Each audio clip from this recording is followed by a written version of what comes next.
ਦਿੱਲੀ ਜਿਹੜਾ ਹੈ ਇਹ ਕਿੰਨੇ ਕੁ ਏਰੀਏ ਦੇ ਵਿੱਚ ਫੈਲ ਚੁੱਕਿਆ? ਬਹੁਤ ਫੈਲ ਗਿਆ ਜੀ। ਹੁਣ ਇਹਨੂੰ ਤੇ ਇੱਕ ਟਰਮ ਵੀ NCR ਵੀ ਯੂਜ਼ ਕਰਦੇ ਨੇ, ਜਿਸ ਤਰ੍ਹਾਂ ਗੁੜਗਾਉਂ ਨੋਇਡਾ ਨੂੰ ਵੀ ਹੁਣ ਦਿੱਲੀ ਹੀ ਟ੍ਰੀਟ ਕਰਦੇ ਨੇ, ਕਿਉਂਕਿ ਰਸਤੇ 'ਚ ਕੋਈ ਬੈਰੀਅਰ ਨਹੀਂ ਹੈਗਾ। ਤੁਹਾਨੂੰ ਪਤਾ ਨਹੀਂ ਲੱਗਦਾ ਕਿ ਦਿੱਲੀ ਕਿਦੋਂ ਸ਼ੁਰੂ ਹੋਈ ਹੈ ਇੱਥੇ। ਹਾਲਾਂਕਿ ਜਿੱਥੇ ਗੁੜਗਾਉਂ ਜਿੱਥੇ ਮੈਂ ਰਹਿਣਾ ਹੈ ਪਹਿਲਾਂ ਇਸ ਪਾਰਟ ਆਫ ਹਰਿਆਣਾ, ਲੇਕਿਨ ਇਹ ਕਿ ਤੁਹਾਨੂੰ ਰਸਤੇ 'ਚ ਕੋਈ ਬੈਰੀਅਰ ਨਹੀਂ ਹੈਗਾ, ਤੁਹਾਨੂੰ ਕੋਈ ਨਜ਼ਰ ਨਹੀਂ ਆਉਂਦਾ ਕਿ ਬਈ ਇਹ ਕੋਈ ਅਲੱਗ ਹੈਗਾ। ਤੇ ਤੁਸੀਂ ਸਮਝ ਲਓ ਕਿ ਈਚ ਸਾਈਡ ਜਿਹੜਾ ਰੇਡੀਅਸ ਹੋਏਗਾ ਜਿਹੜਾ ਦਿੱਲੀ ਦਾ 40 ਕਿਲੋਮੀਟਰ ਸੇ north to south, 40 kilometre east to west ਇੰਨਾ ਹੋਏਗਾ। ਅੱਛਾ ਸਰਦਾਰ ਜੀ, ਸਾਡੇ ਪਾਕਿਸਤਾਨ ਦੀ ਜਿਹੜੀ ਹੈ ਨਿਊ ਜਨਰੇਸ਼ਨ ਹੈ ਜਾਂ ਜਿਹੜੀ ਮੇਰੀ ਜਨਰੇਸ਼ਨ ਹੈ, ਸਾਨੂੰ ਤੇ ਬਸ ਚਾਂਦਨੀ ਚੌਕ ਦੇ ਬਾਰੇ ਪਤਾ ਹੈ, ਉਹ ਵੀ ਜਿਹੜਾ ਸੀ ਸ਼ਾਹਰੁਖ ਖਾਨ ਦੀ ਫਿਲਮ ਦੇ ਵਿੱਚ ਜ਼ਿਕਰ ਸੁਣ ਰਹੇ ਹਾਂ। ਨਹੀਂ, ਚਾਂਦਨੀ ਚੌਕ ਜਿਹੜਾ ਹੈਗਾ ਉਹ ਪੁਰਾਣੀ ਦਿੱਲੀ ਦਾ ਹਿੱਸਾ ਹੈ। ਮਤਲਬ ਜਿਹੜੀ ਪੁਰਾਣੀ ਦਿੱਲੀ ਸੀ ਉਹ ਵਿਚ ਵਾਜ਼ ਅ ਵਾਲਡ ਸਿਟੀ ਜਿਹਨੂੰ ਕਹਿੰਦੇ ਹੈਗੇ ਨੇ।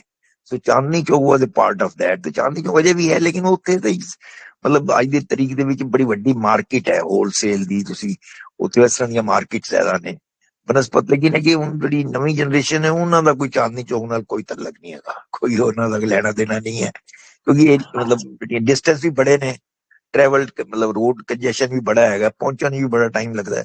ਤੇ ਜਿਹੜੀ ਨਵੀਂ ਜਨਰੇਸ਼ਨ ਵਾਸਤੇ ਚਾਂਦਨੀ ਚੌਕ ਜਾਣਾ ਕੋਈ ਮਤਲਬ ਚਾਂਦਨੀ ਚੌਕ ਮਤਲਬ ਹੈ ਕਿ it ਐਡਜॉइंट्स Lal Qila, red fort ਜਿਹੜਾ ਹੈਗਾ ਉਹ ਚਾਂਦਨੀ ਚੌਕ ਨੂੰ ਹੀ ਨਾਲ ਜੁਆਇਨ ਕਰਦਾ ਹੈਗਾ।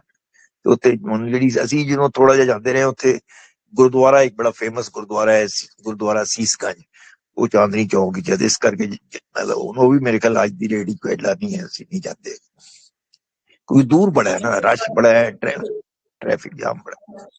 अच्छा, फर्ज करो पाकिस्तान चो सरदार जी कोई बंदा दिल्ली आंदा है, हाँ जी, सैरो तफरी वास्ते, ते हाँ जी, ओ सैरो तफरी वास्ते दिल्ली आंदा है कोई हाँ पाकिस्तान जी, चो, हाँ जी, हाँ ते जी। ओ दिल्ली केड़े-केड़े मकामात ने कि जेड़े ओ सियाहत वास्ते बड़े फेमस ने दिल्ली दे विच?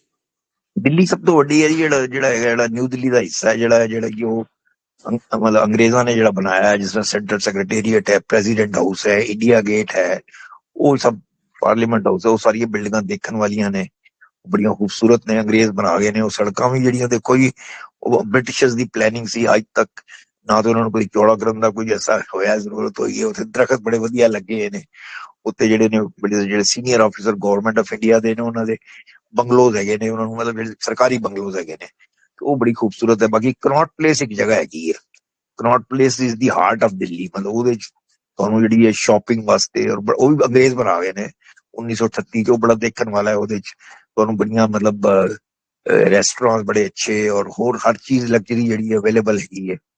ਔਰ ਇੱਕ ਚੀਜ਼ ਮੈਂ ਹੋਰ ਜ਼ਿਕਰ ਕਰਨਾ ਚਾਹਾਂਗਾ ਕਿ ਜਿਹੜੀਆਂ ਦਿੱਲੀ ਦੀਆਂ ਜਿਹੜੇ ਪਪੂਲਰ ਜਿਹੜੇ ਰੈਸਟੋਰੈਂਟਸ ਹੈਗੇ ਨੇ, ਜਾਂ ਜਿੱਥੇ ਜਿਹੜੇ ਹੈ ਮਤਲਬ ਫੂਡ ਦੀਆਂ ਜਿਹੜੀਆਂ ਆਈਟਮ ਸਪਲਾਈ ਕਰਦੇ, ਉਹ ਮੋਸਟਲੀ ਉਹ ਲੋਕ ਨੇ ਜਿਹੜੇ ਕਿ ਪਾਕਿਸਤਾਨ ਤੋਂ ਆਏ ਨੇ, ਖਾਸ ਕਰ ਰਾਵਲਪਿੰਡੀ ਸਾਈਡ ਦੇ ਜਿਹੜੇ। अच्छा सरदार जी, तुसी जिक्र करते सो पे कि इथों जेडे रिफ्यूजी उधर गए दिल्ली दे विच, या ज्यादातर जेडे इंडिया च रिफ्यूजी आए, उन्होंने बड़ी तरक्की की।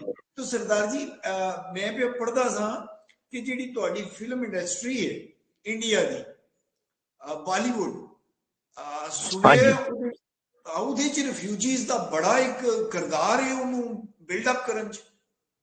उसका रीजन है जी, ਜਿਹੜੀ ਮਤਲਬ ਜਿਹੜੇ ਮਤਲਬ ਲੋਕੀ ਲੰਮੇ ਉੱਚੇ ਸੋਹਣੇ ਸਨ, ਉਹ ਮਤਲਬ ਜਿਹੜੇ ਪਾਕਿਸਤਾਨ ਤੋਂ ਜਿਹੜੇ ਮਾਈਗ੍ਰੇਟ ਕਰਕੇ ਆਏ ਸਨ ਨਾ, ਉਹਦਾ ਵੀ ਰੀਜ਼ਨ ਹੈ। ਅਗਰ ਹਿਸਟਰੀ ਦੇਖਿਆ ਜਾਏ ਨਾ, ਜਿਹੜਾ ਉਹ ਮਤਲਬ ਸਿਕੰਦਰ। ਹਾਂਜੀ ਸਰਦਾਰ ਜੀ, ਇਹ ਤਾਂ ਤੁਸੀਂ ਮੰਨਦੇ ਹੋ ਨਾ ਜਿਹੜੇ ਪਾਕਿਸਤਾਨ ਤੋਂ ਗਏ ਹਨ ਉਹ ਉੱਚੇ ਲੰਮੇ ਤੇ ਸੋਹਣੇ ਸਨ? ਨਹੀਂ, ਉਹਦਾ ਰੀਜ਼ਨ ਹੈ, ਮੈਂ ਤੁਹਾਨੂੰ ਰੀਜ਼ਨ ਵੀ ਦੱਸ ਰਿਹਾ ਉਹਦਾ। ਉਹ ਰੀਜ਼ਨ ਹੈ ਕਿ ਜਿਹੜਾ ਸਿਕੰਦਰ ਜਿਹੜਾ ਸੀ, ਉਹ ਮਤਲਬ ਜਿਹੜਾ ਕਈ ਵਾਰੀ ਜਿਹਨੇ ਹਿੰਦੁਸਤਾਨ ਤੇ ਹਮਲਾ ਕੀਤਾ, ਉਹ ਤੇ ਵਾਪਸ ਚਲਾ ਜਾਂਦਾ ਸੀ ਲੁੱਟ ਮਾਰ ਕਰਕੇ, ਲੇਕਿਨ ਉਹਦੀ ਆਰਮੀ ਜਿਹੜੀ ਸੀ ਉਹ ਸੈਟਲ ਹੁੰਦੀ ਸੀ। ਜਿਹੜੇ ਉੱਥੋਂ ਦੇ ਲੋਕੀ ਸਨ ਜਿਹੜੇ ਸਨ ਉਹ ਬੜੇ ਖੂਬਸੂਰਤ ਸਨ, ਉਹਨਾਂ ਨੇ ਲੋਕਲ ਵਿਆਹ ਕਰ ਦਿਲੇ, ਉਹਨਾਂ ਤੋਂ ਜਿਹੜੀ ਜਨਰੇਸ਼ਨ ਆਏ ਨੇ ਉਹ ਹੈ। ਦੈਟਸ ਵਾਈ ਜਿਹੜੀ ਬਾਲੀਵੁੱਡ ਦੇ ਜਿੰਨੇ ਤੁਸੀਂ ਪੁਰਾਣੇ ਫਿਲਮ ਸਟਾਰ ਦੇਖੋਗੇ, ਭਾਵੇਂ ਉਹ ਰਾਜ ਕਪੂਰ ਦੀ ਫੈਮਿਲੀ ਹੈ, ਦਲੀਪ ਕੁਮਾਰ ਸੀ, ਦੇਵਾਨੰਦ ਸੀ, ਰਜਿੰਦਰ ਕੁਮਾਰ ਸਿਆਲਕੋਟ ਤੋਂ ਸੀ, ਜਿਹੜੀ ਤੁਹਾਡੇ ਗੋਵਿੰਦਾ ਦੀ ਜਿਹੜੀ ਫੈਮਿਲੀ ਹੈ ਜਿਹੜਾ ਹੈਗਾ, ਇਹ ਵੀ ਤੁਹਾਡੇ ਗੁਜਰਾਂਵਾਲਾ ਦੇ ਆਏ ਹੋਏ ਨੇ। ਸਾਰੇ ਜਿਹੜੇ ਨੇ ਲਿਟਰਲੀ, ਪਤਾ ਨਹੀਂ ਕਿੰਨੇ ਲੋਕਾਂ ਨੂੰ ਪਤਾ ਹੈ ਕਿ ਨਹੀਂ ਪਤਾ। ਅਮਿਤਾਭ ਬੱਚਨ ਦੀ ਜਿਹੜੀ ਮਾਂ ਜਿਹੜੀ ਲਾਇਲਪੁਰ ਦੀ ਸੀ, ਮਤਲਬ ਸ਼ੀ ਵਾਜ਼ ਸਿੱਖ ਲੇਡੀ, ਮਤਲਬ ਜਿਹੜੀ ਉਹਨਾਂ ਦੀ ਡੋਮੀਨੈਂਸ ਸੀ, ਕੰਪਲੀਟ ਡੋਮੀਨੈਂਸ ਮਤਲਬ ਸੀ, ਐਕਸੈਪਟ ਕਿ ਜਿਹੜਾ ਪਹਿਲਾ ਮੇਰੇ ਖਿਆਲ ਜਿਹੜਾ ਸੀ ਉਹ ਬਿਹਾਰ ਤੋਂ ਸ਼ਤਰੂਘਨ ਸਿਨਹਾ ਜਿਹੜਾ ਸੀ ਉਹ ਇੱਕ ਐਕਟਰ ਬਣਿਆ, ਅਦਰਵਾਈਜ਼ ਟੋਟਲ ਡੋਮੀਨੈਂਸ ਬਾਈ ਦੀ। ਸਾਰੇ ਹੀ ਜਿਹੜੇ ਫਿਲਮ ਸਟਾਰ ਤੁਸੀਂ ਕਿਸੇ ਦਾ ਨਾਂ ਲਓ, ਸਾਰਿਆਂ ਦੀ ਰੂਟਸ ਜਿਹੜੀਆਂ ਨੇ ਉਹ ਪਾਕਿਸਤਾਨ ਤੋਂ ਨੇ, ਇਨਕਲੂਡਿੰਗ ਸੁਨੀਲ ਦੱਤ, ਉਹ ਤੁਹਾਡੇ ਜੇਹਲਮ ਡਿਸਟ੍ਰਿਕਟ ਦਾ ਸੀ, ਸਾਰੇ ਉਹਨਾਂ ਜਗ੍ਹਾ ਤੋਂ ਆਏ ਨੇ।